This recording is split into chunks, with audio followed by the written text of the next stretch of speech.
علم کے ساتھ مقدر بھی چاہیے۔ تم خوش قسمتی کی دعا بھی کیا کرو۔ نوجوان نے حیرت سے میری طرف دیکھا۔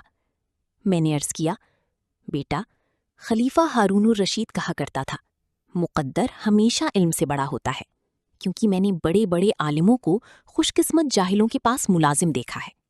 چنانچہ اللہ سے جب بھی مانگو مقدر مانگو، اللہ خوش قسمتی دے گا تو عقل اور علم خود بخود پاس آ کر بیٹھ جائیں گے، اور گھر میں اگر بدقسمتی کے ڈیرے ہوں گے تو عقل فساد بن جائے گی اور علم محرومی۔ نوجوان کے چہرے پر دکھ کے سائے پھیل گئی۔ وہ مجھے نالائق اور منافق شخص سمجھ رہا تھا۔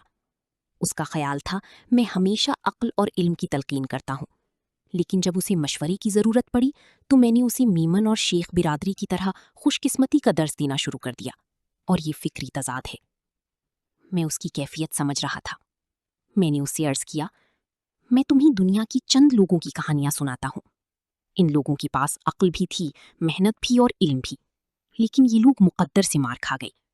چنانچہ آج دنیا میں کوئی شخص ان کے نام سے بھی واقف نہیں، جبکہ ان کی محنت، ان کی علم اور ان کی عقل سے فائدہ اٹھانے والوں نے دنیا میں دولت بھی کمائی، نام بھی اور شہرت بھی۔ میں نے نوجوان کی طرف دیکھنا شروع کر دیا۔ نوجوان نے بے چینی سے کروٹ بدلی اور دکھی آواز میں بولا، مثلاً؟ میں نے عرض کیا، مثلاً تم بجارنی ہرجلفسن کو لے لو۔ اس شخص نے کرسٹوفر کولمبس سے 506 سال پہلے امریکہ دریافت کر لیا تھا۔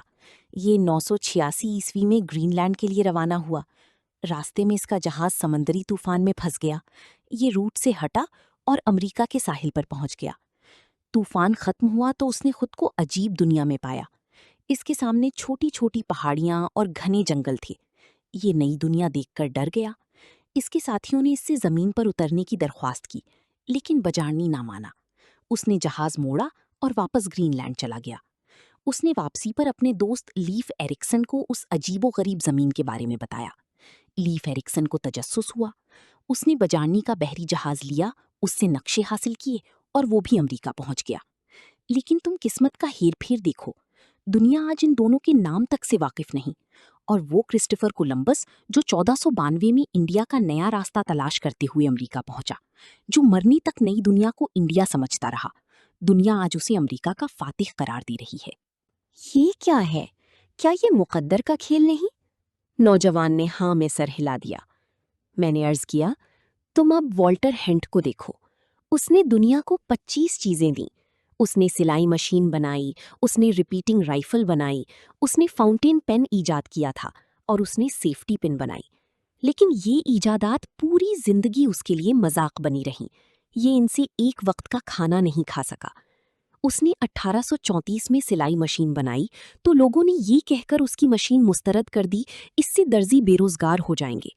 وہ اس رائے سے دل برداشتہ ہو گیا اور اس نے سلائی مشین رجسٹر نہیں کرائی۔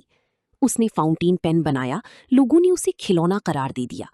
اس نے ریپیٹنگ رائفل بنائی، لوگوں نے اس کا بھی مذاق اڑایا، اور آخر میں اس نے سیفٹی پن ایجاد کر لی۔ ہم سب والٹر نیٹ کی بنائی سیفٹی پن استعمال کرتے ہیں، لیکن والٹر نیٹ کو اس کا کوئی فائدہ نہیں ہوا تھا۔ وہ سیفٹی پن کی رجسٹریشن $100 میں بیچنے پر مجبور ہو گیا۔ خریدنے والوں نے اس سے اربوں روپے کمائے، لیکن والٹر نیٹ 63 سال کی عمر میں اپنی ورکشاپ کی میز پر خون تھوک کر مر گیا تھا۔ یہ کیا ہے؟ کیا یہ بدقسمتی نہیں؟ نوجوان نے ہاں میں سر ہلایا۔ میں نے اس سے عرض کیا، اور تم ٹیلی فون کی کہانی بھی سنو۔ یہ ٹیلی فون جرمنی کی ایک اسکول ٹیچر فلپ رئیس نے 1860 میں ایجاد کیا تھا۔ وہ اس کے ذریعے گھر بیٹھ کر اپنے طالب علموں کو لیکچر دیتا تھا۔ اس آلے کو ٹیلی فون کا نام بھی فلپ رئیس ہی نے دیا تھا۔ وہ اس پر برسوں کام کرتا رہا۔ جب ٹیلی فون خوبصورت شکل میں آ گیا تو اس نے جرمنی کے چوٹی کے سائنسدانوں کے پاس بھجوایا، لیکن سب نے اسے کھلونا کہہ کر گودام میں پھینک دیا۔ اس وقت ایلیشا گرے نام کا ایک دوسرا سائنسدان بھی ٹیلی فون پر کام کر رہا تھا۔ وہ بھی کامیاب ہو گیا، لیکن اسے یہ آلہ سائنسی لحاظ سے شاندار مگر بزنس کے پوائنٹ سے فضول دکھائی دیتا تھا۔ چنانچہ اس نے ٹیلی فون بنا کر دوستوں میں تقسیم کرنا شروع کر دیے۔ ٹیلی فون کے پہلے موجد فلپ رئیس کو ٹی بی ہوئی اور وہ 1874 میں انتقال کر گیا۔ گراہم بیل ان دنوں ٹیلی گراف کو بہتر بنانے پر کام کر رہا تھا، لیکن اس نے بھی اتفاقاً ٹیلی فون ایجاد کر لیا۔ وہ 1876 میں اپنی یہ ایجاد لے کر رجسٹریشن آفس پہنچ گیا اور اسے پیٹنٹ کرا لیا۔ ٹیلی فون کا دوسرا موجد ایلیشا گرے بھی اسی دن رجسٹریشن آفس گیا، لیکن یہ گراہم بیل سے 2 گھنٹے لیٹ ہو گیا۔ چنانچہ ٹیلی فون کی عزت اور دولت دونوں گراہم بیل کے حصے میں آ گئی۔ کیا یہ فلپ رئیس اور ایلیشا گرے کی بدقسمتی نہیں تھی؟ نوجوان نے ہاں میں سر ہلا دیا۔ میں نے عرض کیا، تاریخ ایسی بے شمار داستانوں، ایسی ہزاروں لاکھوں کہانیوں سے بھری پڑی ہے۔ یہ لوگ عالم بھی تھی، عامل بھی، محنتی بھی، مخلص بھی، جرت مند اور بہادر بھی، اور ان لوگوں نے اپنے مقصد کے لیے جانیں بھی دی تھیں، لیکن ان کے پاس مقدر نہیں تھا۔ یہ خوش قسمت نہیں تھے، چنانچہ ان کی تیار فصلیں کھیتوں میں کھڑی رہ گئیں، اور خوش قسمت لوگ راہ چلتے خوشی، کامیابی، شہرت اور نصیب سمیٹ کر گھر لے گئے۔ ان لوگوں کی نسلوں تک کا مقدر بدل گیا۔ میں علم کا حامی ہوں، میں محنت کی عظمت کا بھی دائی ہوں، اور میں عقل کو قدرت کا بہت بڑا معجزہ بھی سمجھتا ہوں۔ یہ عقل ہے جو انسان کو جانوروں کی سطح سے بلند کرتی ہے، یہ محنت ہے جو لوہے کو سونے کی شکل دیتی ہے، اور یہ علم ہے جو انسان کو خدا تک لے جاتا ہے۔ لیکن اس کے باوجود ہم مقدر کے عنصر کو زندگی سے نہیں نکال سکتے۔ یہ مقدر ہے جو ایک ہی کان میں پڑے پتھروں میں سے کسی کو کوئلہ بنا دیتا ہے اور کسی کو ہیرا، جو ایک ہی غار کی دھات کو لوہے کی شکل دیتا ہے اور اسی غار میں پڑی دھات کو سونا بنا دیتا ہے۔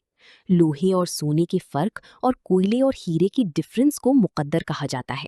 چنانچہ اللہ تعالیٰ سے جب بھی مانگو، مقدر مانگو، کیونکہ لوہا چاہے جتنا بھی مضبوط، چمکدار اور شاندار ہو جائے، وہ لوہا ہی رہتا ہے، اور سونا خاک کتنا ہی میلا، پرانا اور گندا کیوں نہ ہو جائے، یا یہ نالی ہی میں کیوں نہ گر جائے، یہ سونا ہی رہتا ہے۔